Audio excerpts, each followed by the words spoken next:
പവിത്രം സീരിയലിന്റെ latest episode review ആണ് പറയുന്നത്. അങ്ങനെ ദീപ്തിയും വേദയും തമ്മിൽ മനസ്സ് തുറന്നു തന്നെ സംസാരിക്കുന്നുണ്ട്. വേദകാര്യങ്ങൾ ഓരോന്നോരോന്നായി ദീപ്തിയെ പറഞ്ഞ് മനസ്സിലാക്കാൻ കെടിഞ്ഞു പരിശ്രമിക്കും. വിക്രം ഒരിക്കലും ഒരു തെറ്റുകാരനല്ല മോളെ, അവൻ അങ്ങനെ ഒരു ചതി ചെയ്യില്ല എന്ന് വേദ തറപ്പിച്ചു പറഞ്ഞു. വരുൺ മരിക്കുന്ന അന്ന് അവസാനമായി വിക്രമും വരുണും തമ്മിൽ കണ്ടിരുന്നു എന്നത് സത്യം തന്നെയാണ്. അവർ കുറെ നേരം സംസാരിക്കുകയും ചെയ്തു. അന്ന് വരുൺ വിക്രമിനോട് പറഞ്ഞ കാര്യങ്ങളെല്ലാം തന്നെ വേദ ദീപ്തിയോട് ഓരോന്നോരോന്നായി വിവരിച്ചു. വരുണിന് വിക്രമിനെ അത്രമാത്രം വിശ്വാസമായിരുന്നു. ആ ഒരു അടുപ്പമുള്ളത് കൊണ്ടല്ലേ അവൻ തന്റെ ഉള്ളിലെ കാര്യങ്ങളെല്ലാം തന്നെ വിക്രമിനോട് തുറന്നു പറഞ്ഞത്. വിക്രം തന്റെ സ്വന്തം ചേട്ടനാണെന്ന് കരുതിയിട്ടാണ് വരുൺ എല്ലാം തന്നെ പങ്കുവെച്ചത്. അത്രയും സ്നേഹമുള്ള ഒരാളെ വിക്രം ഒരിക്കലും ഉപദ്രവിക്കുമെന്ന് നിനക്ക് തോന്നുന്നുണ്ടോ എന്ന് ദീപ്തി എന്ന് വേദ ചോദിക്കുമ്പോൾ ദീപ്തി ആകെ പതറി. ദീപ്തി മെല്ലെ പറയുന്നുണ്ട്, അതൊക്കെ ശരിയാ, പക്ഷേ തെളിവുകളെല്ലാം തന്നെ ആ പുളിക്കൻ വിളിച്ചു പറഞ്ഞത് വിക്രമാണ് തെറ്റ് ചെയ്തത് എന്നല്ലേ. അന്നേരം വേദ ചോദിക്കുന്നുണ്ട്, എങ്കിൽ അതൊക്കെ ആരുടെയെങ്കിലും നാടകമാണെങ്കിലോ, വിക്രത്തെ മനഃപൂർവ്വം ഇതിൽ കൊടുക്കാൻ വേണ്ടിയിട്ട് ഇതിന്റെ പിന്നിൽ വേറെ ആരെങ്കിലും കളിക്കുന്നതാണെങ്കിലോ, നീ ഒന്ന് ആലോചിച്ചു നോക്കിയേ. അത് കേട്ടപ്പോ ദീപ്തി ആകങ്ങനെ ആശയക്കുഴപ്പത്തിലായി. വേദ വീണ്ടും തുടർന്നു, നിനക്ക് നിന്റെ സാമാന്യ ബുദ്ധി വെച്ചൊന്ന് ചിന്തിച്ചൂടെ? ഇത്രയും കാലം കൂടെ ഉണ്ടായിട്ടും വരുണെ ഇല്ലാതാക്കണമെന്നുണ്ടെങ്കിൽ വിക്രത്തിന് അത് നേരത്തെ തന്നെ ചെയ്യാമായിരുന്നു. അവൻ ഒരിക്കലും അങ്ങനെ ചെയ്യില്ല. അവൻ നിനക്ക് വാക്ക് തന്നതല്ലേ, നീ തന്നെ ഒന്ന് ആലോചിച്ചു നോക്ക്. ഇതുവരെ ഇങ്ങനെ വിക്രമിനെ കുറിച്ച് എന്തെങ്കിലും കേട്ടിട്ടുണ്ടോ? അവൻ ശ്രീകാര്യം ശ്രീനിവാസന് വേണ്ടിയിട്ട് ഇറങ്ങിത്തിരിക്കുന്ന ഒരാളാണെന്ന് ശരി തന്നെ, പക്ഷേ ഇതുവരെ ആരെയും കൊന്നിട്ടില്ല. അതൊന്നും വിക്രമിന് ചെയ്യാൻ പറ്റുന്ന കാര്യവുമല്ല. പിന്നെ വരുണിനെ കൊന്നിട്ട് വിക്രമിന് എന്ത് നേടാനാണ്? നിങ്ങളുടെ ബന്ധം തകർക്കാനാണോ? ഒരിക്കലുമല്ല. വേദ ആഞ്ഞു പറയുന്നുണ്ട്. ഒരു പക്ഷേ ഈ വീട്ടിലുള്ളവരാരെങ്കിലും വേറെ എന്തെങ്കിലും ചെയ്തതാണെന്ന് ആർക്കറിയാം. വേണമെങ്കിൽ നീയും വരുണും തമ്മിലുള്ള ആ ഒരു ബന്ധം തകർക്കാൻ വേണ്ടിയിട്ട് അവൻ ശ്രമിച്ചു കാണും. അല്ലാതെ വിക്രമിന് ഇതിലൂടെ പ്രത്യേകിച്ച് ഗുണമൊന്നും തന്നെയില്ല. ഇത് കേട്ടപ്പോ ദീപ്തിക്ക് സങ്കടം സഹിക്കാനാവാതെ ദീപ്തി പൊട്ടിക്കരയാണ്. വേദ അവളെ ആശ്വസിപ്പിച്ചുകൊണ്ട് പറഞ്ഞു, മോളെ നീ വിഷമിക്കണ്ട, വിക്രം തെറ്റ് ചെയ്തിട്ടില്ല. ഇതിന്റെ പിന്നിൽ ശരിക്കും ആരാണെന്ന് നമുക്ക് കണ്ടുപിടിക്കണം. അതിന് നിന്റെ സഹായം കൂടി എനിക്ക് വേണമെന്ന് പറയും. ദീപ്തി ചോദിക്കുന്നുണ്ട്, ചേച്ചി ഞാൻ എന്ത് ഹെൽപ്പാണ് ചെയ്യേണ്ടത് എന്ന്. അന്നേരം വേദ പറയുന്നുണ്ട്, നിനക്കറിയാത്ത പല കാര്യങ്ങളും ഇവിടെ നടക്കുന്നുണ്ട് ദീപ്തി, പക്ഷേ എല്ലാം ഇപ്പോ എനിക്ക് പറയാൻ പറ്റില്ല. ഞാൻ എന്തിനാണ് ഈ വീട്ടിലേക്ക് വന്നതെന്ന് നിനക്കറിയാമല്ലോ. ആ വരവിന് പിന്നിൽ ചില സത്യങ്ങൾ പുറത്തു വരാനുണ്ട്. പണ്ട് നീ പലപ്പോഴും ചോദിച്ചിട്ടും ഞാൻ പറയാതിരുന്നത് ഇതിന്റെ പിന്നിൽ വലിയൊരു ചതി ഒളിഞ്ഞിരിക്കുന്നത് കൊണ്ടാണ്. എനിക്ക് വിക്രമിനോട് ഒരു ദേഷ്യവുമില്ല. പഴയതുപോലെ തന്നെ അവനോട് എനിക്ക് ഇഷ്ടം മാത്രമേ ഉള്ളൂ. വിക്രത്തിന്റെ വീട്ടുകാർ സങ്കടപ്പെടരുത് എന്ന് കരുതിയിട്ട് മാത്രമാണ് ഞാൻ അന്നിങ്ങോട്ടേക്ക് വന്നത്.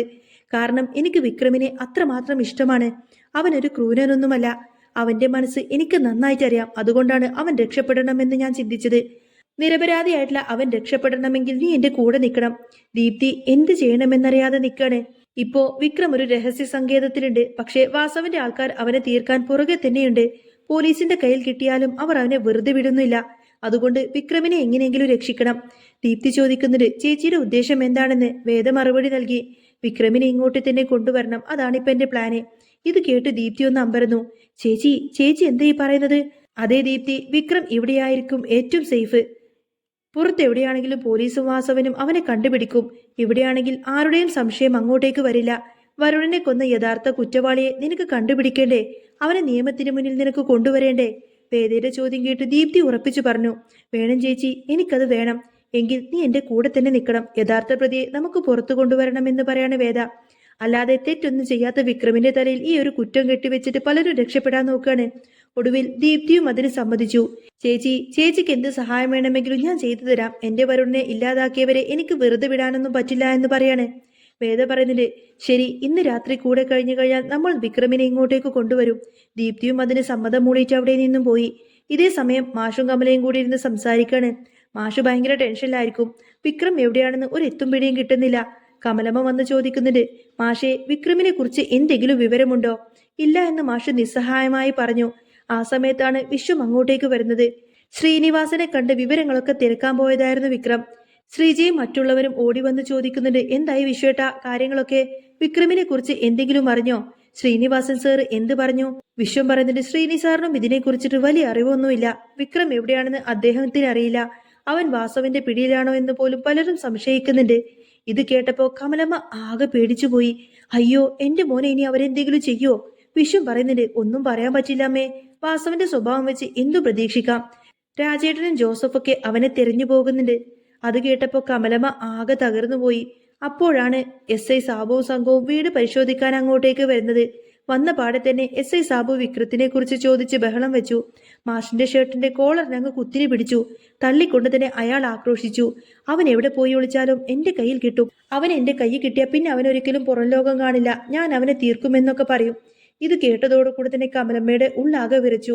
വിക്രമിന് എന്തെങ്കിലും ആപത്ത് സംഭവിക്കുമോ എന്ന പേടിയിൽ നിൽക്കുമ്പോഴാണ് ഈ ഒരു ഭീഷണിയും കൂടി കേൾക്കുന്നത്. സാബു SI വീണ്ടും പറഞ്ഞു, അവൻ ഇങ്ങോട്ടേക്ക് വന്നു കഴിഞ്ഞാൽ ഉടനെ തന്നെ വിവരമറിയും. അവനെ ഞാൻ വെറുതെ വിടില്ല. മാഷിനെ തള്ളുന്നത് കണ്ടുകൊണ്ട് തന്നെ കമലമ്മ ഓടിച്ചെന്ന് മാഷിനെ പിടിക്കാൻ നോക്കി. പക്ഷേ അവൾ തളർന്നങ്ങ് വീഴാണ്. എഴുന്നേൽക്കാൻ പോലും പറ്റാത്ത അവസ്ഥയിൽ കമലമ്മ അങ്ങ് ബോധം കെട്ടി വീഴും.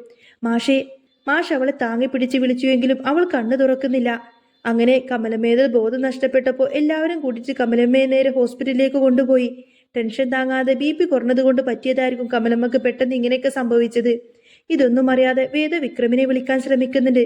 ഇഷിതയുടെ ഫോണിലേക്കാണ് വേദ വിളിച്ചത്. കാരണം വിക്രമിന്റെ കയ്യിൽ ഇപ്പൊ ഫോണൊന്നും ഇല്ലല്ലോ.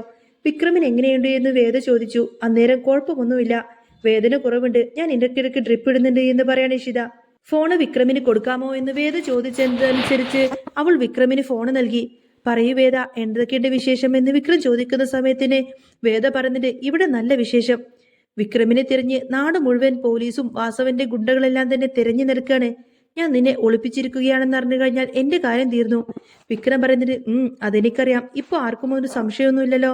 പക്ഷേ നാളെ എന്ത് സംഭവിക്കുമെന്ന് എനിക്ക് പേടിയുണ്ടെന്ന് അവൻ പറഞ്ഞപ്പോൾ നാളത്തെ കാര്യം ഓർത്തുകൊണ്ട് തന്നെ വിക്രം പേടിക്കണ്ട, എനിക്ക് ചില പ്ലാനുകളുണ്ട് എന്ന് വേദ മറുപടി നൽകുകയാണ്. പിന്നീട് വേദ അവനെ കുറേയധികം ഉപദേശിച്ചു. ഇനിയെങ്കിലും ഇമാതിരി പരിപാടിയൊക്കെ നിർത്തിയിട്ട് അടങ്ങി ഒതുങ്ങി ജീവിക്കാൻ നോക്കണം. വിക്രം ചിരിച്ചുകൊണ്ട് പറഞ്ഞു എന്നിട്ട്, എന്താ ഭയങ്കര മൂഡിലാണല്ലോ, എന്നെ പൊരിക്കാനാണോ ഭാവം എന്നൊക്കെ ചോദിക്കും. വേദ ഗൗരവത്തോടെ പറഞ്ഞു, അതെ, മര്യാദക്ക് നടന്നില്ല എങ്കിൽ ഇങ്ങനത്തെ ഓരോ കേസും കൂട്ടം വന്നിട്ട് എല്ലാം നിങ്ങളുടെ തലയിൽ അങ്ങ് ഇരിക്കും. നമ്മൾ തെറ്റ് ചെയ്തില്ലെങ്കിലും കുറ്റം നമ്മുടെ തലയിൽ കെട്ടിവെക്കാൻ കുറെ എണ്ണം കാണും.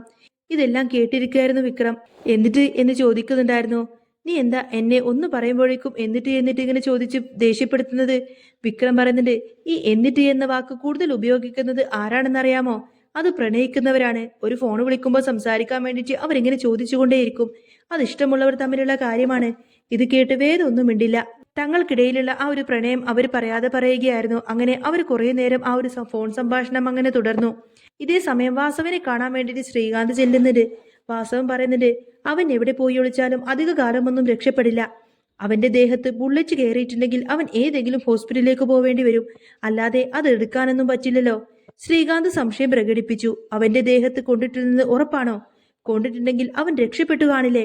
വാസവൻ ദേഷ്യത്തോടെ പറഞ്ഞു, അവൻ എവിടെയാണെങ്കിലും എനിക്ക് അവനെ കിട്ടണം. എന്റെ മോനെ കൊന്നവനെ ഞാൻ ഏതായാലും വെറുതെ വിടില്ല. അവനെ ഇഞ്ചിഞ്ചായി എനിക്ക് കൊല്ലണമെന്നൊക്കെ പറയും. ഇത് കേട്ടപ്പോ ശ്രീകാന്ത് ഉള്ളിലൊന്ന് വിറച്ചു.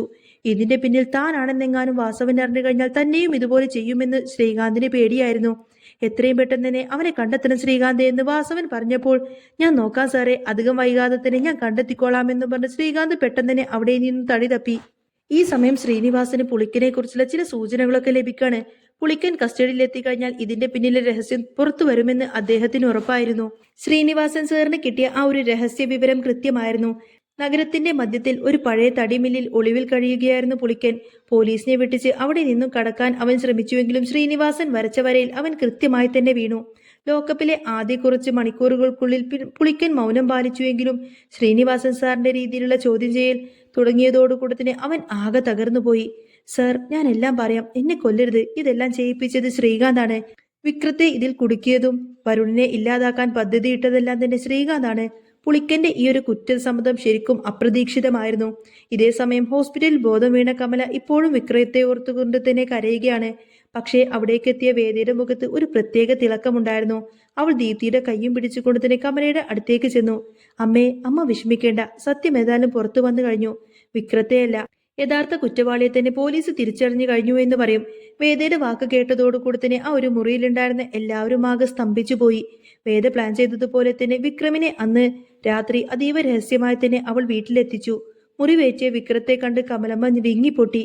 പിറ്റേന്ന് രാവിലെ വാസവന്റെ വീട്ടിലേക്ക് പോലീസ് ജീപ്പ് പാഞ്ഞെത്തി. പക്ഷേ അവിടെ വന്നത് വിക്രമിനെ പിടിക്കാനായിരുന്നില്ല.